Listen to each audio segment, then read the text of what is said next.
you going to say something? A bit closer so that you each hear each other. Yes. And this is the time for everyone to say what they would like, any tribute to Dad, anyone that's not speaking at the service especially. Now's your time. Well, I might. Can I say? Because then I don't feel like other people steal my thunder. just thank you for coming. It wasn't too long ago. In fact, just two years ago, that Dad was coming here just about every day on his walk from the house round here, and just standing and where Mum's buried, and at that stage we thought Dad would go on forever because he was fit, he was healthy, and here we are now, just under 2 years later, and Dad was seen by one of the neighbours here one day saying, and he said to Dad, "Oh, you must so miss Mum," and Dad says, yes I do, but I'm here with such a thankful heart. You know, he was thankful for who Mum was and what she meant. And Dad, even in this visiting, met someone else, as Dad does, and talked. And as he wandered away, this lady followed him and asked, "Could I give you a hug?" And Dad looked round to make sure. Not many people watching here. And she said to him, "You don't know what you've done, but you've changed my life." Dad didn't know what that meant. And he never saw her again, but you know, that's Dad, making connections, just for a moment. But you know, that obviously meant something to that lady who was here.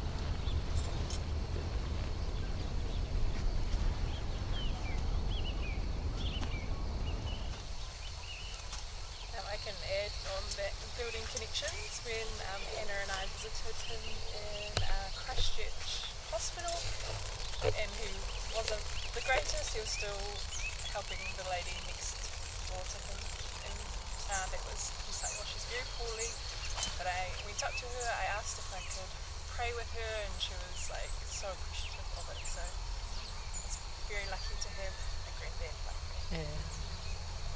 Because time, but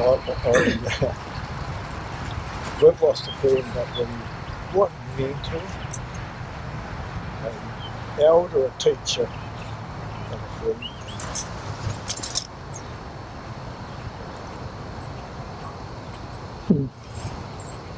We loved you, Dad. What a privilege to walk alongside him. And he celebrated in 4 days before, just before he went to Geraldine. He said, "Oh, I'm just so grateful." And what a way he has finished his race down here with triumph. So I love it. Yeah, I really appreciate Uncle because over the years he always had time for me. When I was young, and we were just here young, he'd come back occasionally, and if he heard I was around, he'd always come see me and chat and talk. And I always appreciate him. He always, a couple of times I even reached out to him in some things and helped out with some stories and advice and stuff. And I rang him. I seem to always miss people when I hear people dying, and then I'm away or I miss them. It really annoys me. So I gave him a call, and it was a little bit funny because I said to him, I said, "Oh, Uncle," I said a few things to him, but I said, "Oh, you know, you've always been my favourite uncle." And he goes, "Oh, don't tell anyone." And I said, "Uncle, there's actually no one left to tell." Okay. That was it. So,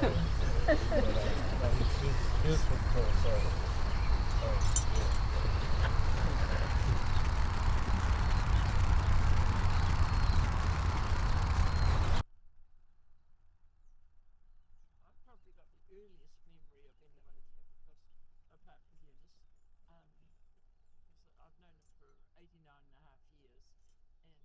6 weeks old, Mum had to go to the door to see a travelling salesman or something, and Eunice and I were in the dining room, and we were eating chocolate peanut biscuits, and they were so nice. I thought, oh, he'd like one of these. So I took a peanut and put it in his mouth, just as well Eunice saw it, because when Mum came back in, she said, Eunice said, Alison's given Bruce a peanut, and well. It's one thing I always have remembered. Mum said you don't give babies peanuts because they haven't got any teeth. Oh, and she said he could have choked that and swallowed it. Well, nothing else mattered to me, but Eunice actually saved his life when he was 6 weeks old. So. It's a good thing, wasn't it? Well.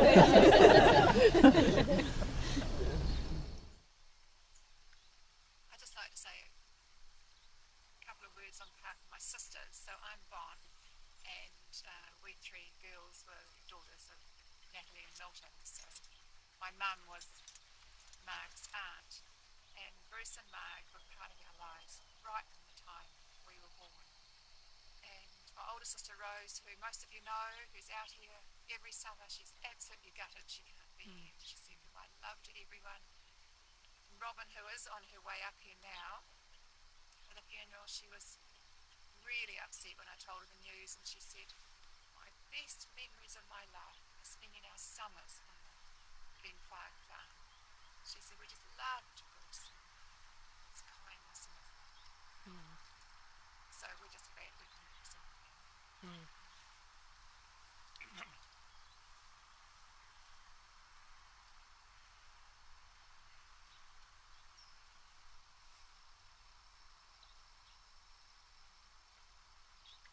Building on that, they living down the road. Lovely uncle and auntie, and my lovely cousins as well. But Uncle Bruce was a good friend of my dad, and I always really appreciated the friendship that they had.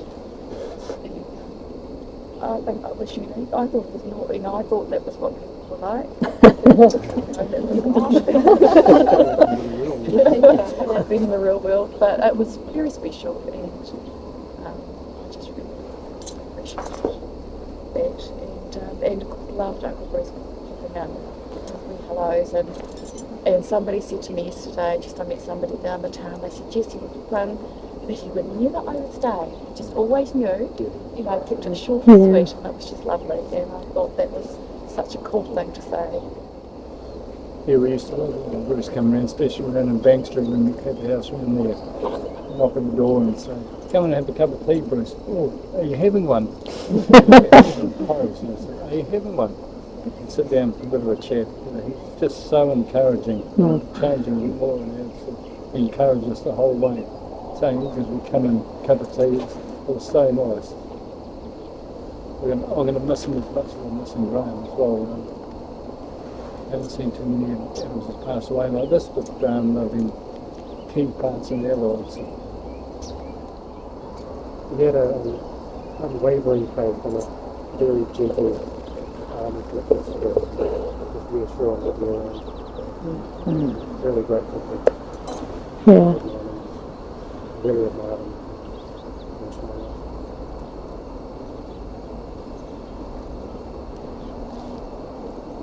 I'm just looking at you all and thinking, what a godly heritage you were given through, Bruce and Marg. So they welcomed me into their home before Murray and I started going out together, and just made me feel part of your family, including, what sandwiches did I give? Egg sandwiches. Sorry about that. He's still in therapy. He's still in therapy. Stephen's fault. Blame Stephen. So my cooking was trialled in the Adams home, but I'm really grateful. But the godly heritage that you have, and the baton gets passed on, and it's for everyone to pick that up and walk their own faith, and most of you guys are, but what a heritage, eh? So I just honour both Bruce and Marcus because they just treated me like family, and I'm so grateful for that. And a wacky sense of humour, always laughing as well. It's good. He was such an unselfish brother. He's an incident when we were very young. A grocer used to come around lunchtime and deliver groceries, and Bruce was still home. He wasn't at school, out Sanaro at school. And the grocer would usually give Bruce some lollies. Well, most 4-year-olds would just keep them for themselves and eat them. But he always kept some for us when we got home from school. But that was his life. He was totally unselfish. All about the people. They're very special. You didn't pass that trait on to me.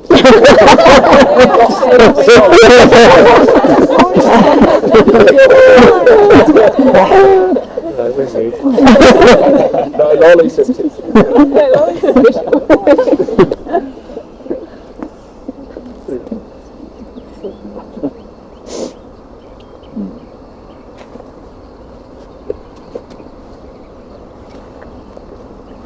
Anyone else like to say anything?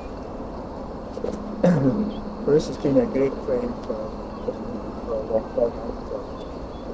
He used to come down about once a week, all the time down when Glenn was at home. And I was just thinking yesterday, I don't think I ever heard Bruce talk about politics or any current affairs or anything like that. But he was such a encouraging person. He'd often always have a story about something, and just unwaveringly kind. He was a real deal.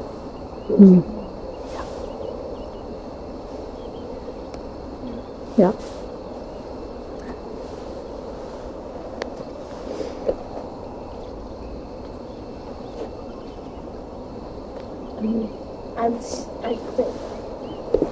I was so proud to be as a granddad. I remember when I was little, when you first saw her in public, he came to Garden Schools as a guest. I said, "That's my granddad." And going to like Robert Harris and Timaru when I was little, his name was on like the board, like customer of the week or something. And he was, because he's just so nice. Just such a kind man. When me and Dad were going out on our journeys, we would go to KFC. He preferred KFC. The one time I took Auntie Alison to KFC, she played something in the bin and front of us got jammed. We had to back out. The only time I've ever had to back out of KFC. Oh, that's right. Me and Dad saying, I said, "What do you want?" He said, "Hot and spicy chicken." So I was never fast on eating as we're driving, but I was always finding his hand in the bucket.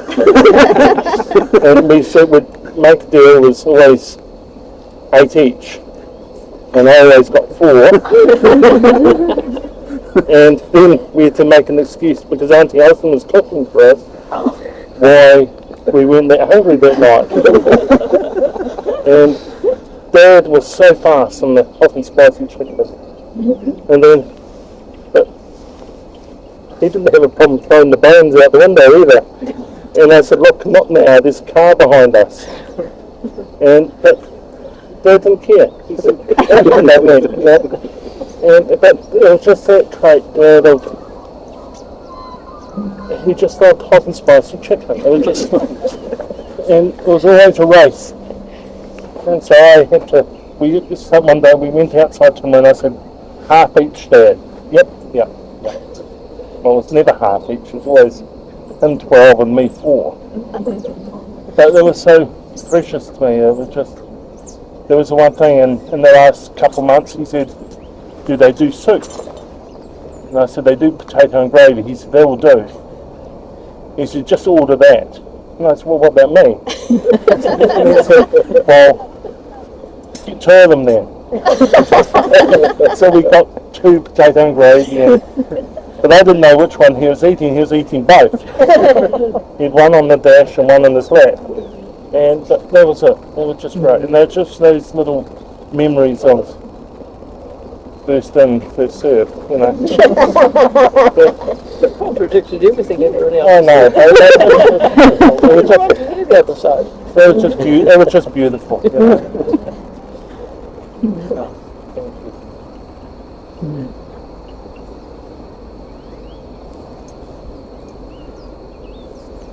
Anyone else? We'll give it a full verse, please.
We could just sing this song, A Stand Amazed in His Presence. This was one of Dad's all-time favourites. It was sung at Mum's funeral. It was sung at Granddad's funeral. It's kind of a good old brethren hymn that Dad loved. So if you would like to sing. I stand amazed in the presence of Jesus the Nazarene and wonder how he would love me, a sinner condemned unclean. How marvelous, how wonderful, and my song shall ever be.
centre, and there was a bit of a band there. And after the funeral, some of the people said to Dad, "I'd love to take that band and these singers down to the pub." Look at the roof on. Your dad, Matt, was there. Yeah, saxophone. Wow. Murray, you were on the drums, were you? Oh, I don't. I wouldn't claim that.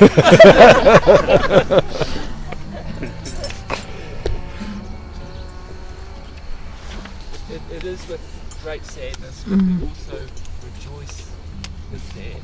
Yeah. A life well lived. Yeah. We won't even begin to know the people that he touched. He never let the left hand know what the right hand was doing. Yeah.